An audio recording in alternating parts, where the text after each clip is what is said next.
Je m'appelle Sandra Béning. Je suis professeure agrégée dans le département de sciences biologiques ici à l'Université de Montréal. J'ai eu une chaire de recherche du Canada dans l'éco-évolution des interactions hôtes-parasites.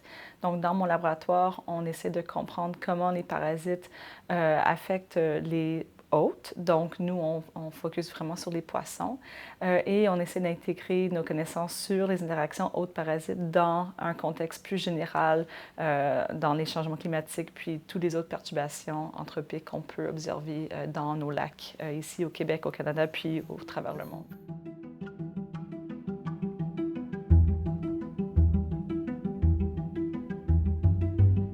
De façon générale, de façon très large, on peut définir un parasite comme étant un organisme qui vit sur ou à l'intérieur d'un autre organisme qu'on appelle son hôte et puis qui va extraire des ressources de cet hôte-là. Donc les ressources, ça peut être des nutriments, mais ça peut aussi être juste simplement une place pour vivre. Donc c'est vraiment une relation qui est négative pour le hôte et qui apporte un bénéfice pour le parasite comme tel.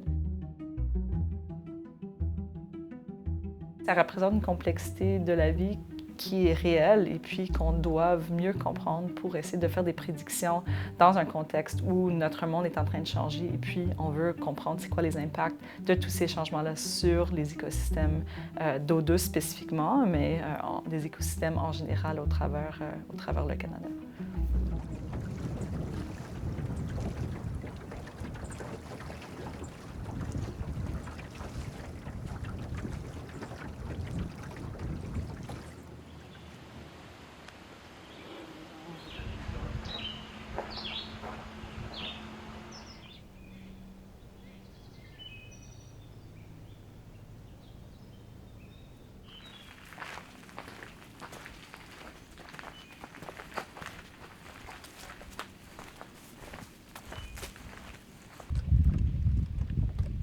La pêche pour le deuxième projet, peut-être la semaine prochaine.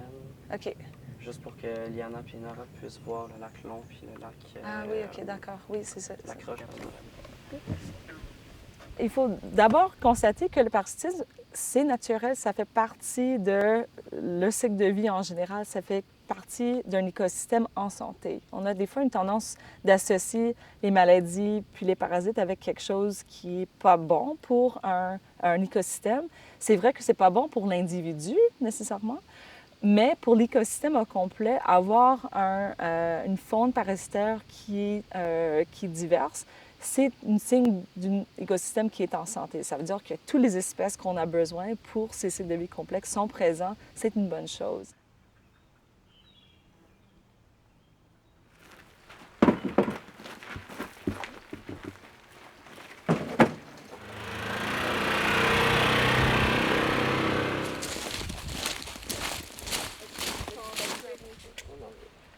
Donc là, on travaille principalement sur le crapet soleil. C'est quand même un poisson relativement petit, très commun dans l'est de l'Amérique du Nord, très commun dans les Laurentides, dans les lacs dans les Laurentides. Et c'est un poisson qui est un hôte pour plusieurs espèces de parasites très différents puis très intéressants.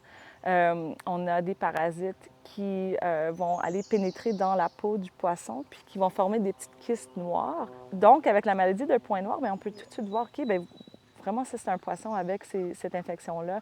Puis ça nous permet de les prendre, puis de faire des tests pour essayer de pousser un peu plus loin. Bien, vraiment, quel effet est-ce que ces types d'infections peuvent avoir sur la physiologie, le comportement de ces poissons-là? Quel impact est-ce que ça pourrait avoir dans sa vie quotidienne, puis dans l'ensemble des activités que ce poisson-là doit faire dans sa vie?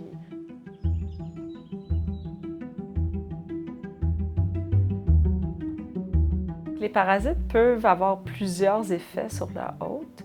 On étudie ici dans le laboratoire les effets sur le comportement de l'hôte, donc comment le poisson va bouger, comment il va interagir dans son environnement, mais aussi il peut avoir des effets physiologiques, donc vraiment au sein de l'organisme même. On a des parasites qui vont vraiment aller s'installer dans le foie d'un poisson. Puis on a une destruction de les tissus du foie, bien, on peut avoir des effets sur la capacité de ce poisson-là de bouger, d'interagir, puis de vivre dans son environnement. On voit aussi des effets sur comment le poisson est capable de répondre à une attaque d'un prédateur, par exemple. On peut faire des expériences où on va simuler une attaque d'un oiseau, une attaque aérienne, puis on voit que les poissons qui sont très infectés, souvent, ne vont pas répondre, ne vont pas essayer de s'enfuir de cette attaque-là. Donc, ça représente vraiment un potentiel coût en termes de les chances de se faire prédater par des oiseaux dans ce cas-là.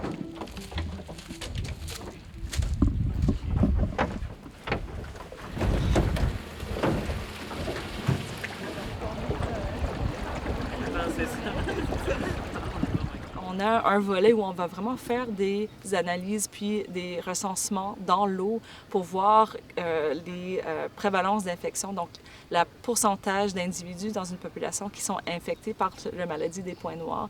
Et puis, on fait des recensements à peu près tous les 2 semaines tout au travers l'été. Ça fait, là, c'est notre 6e été, je pense, qu'on fait ces recensements-là. Donc, on commence à avoir une très, très bonne base de données. Et puis, on peut relier les dynamiques de ces infections-là, comment ça change au travers de la saison et au travers des années, avec des conditions climatiques qu'on observe aussi. Donc, des conditions météorologiques, dans le sens où, est-ce que pendant les étés plus chaudes, on voit des différences dans la dynamique de ces infections-là versus des années qui sont moins chaudes.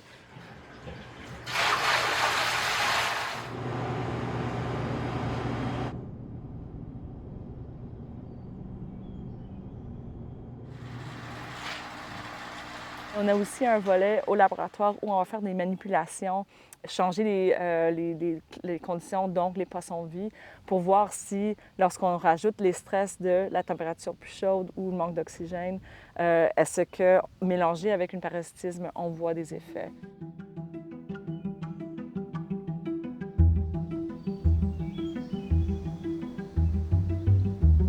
On a les parasites qui, oui, sont présents, qui représentent un stress pour les autres, puis pour les poissons, mais c'est quelque chose que les poissons ont vécu depuis des centaines, des milliers d'années. Ils ont évolué avec ces parasites-là. Mais lorsqu'on rajoute par-dessus ça des canicules, des stress thermiques, un manque d'oxygène, on rajoute plein de ces autres perturbations-là, ça devient juste trop.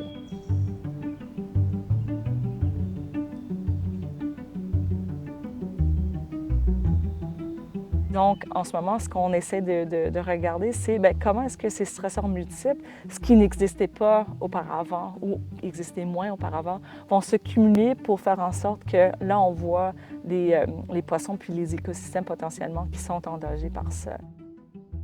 La pandémie de la COVID a un peu éclairci tout ce monde-là d'infections, puis les maladies infectieuses, puis les changements climatiques, comment ils sont liés ensemble.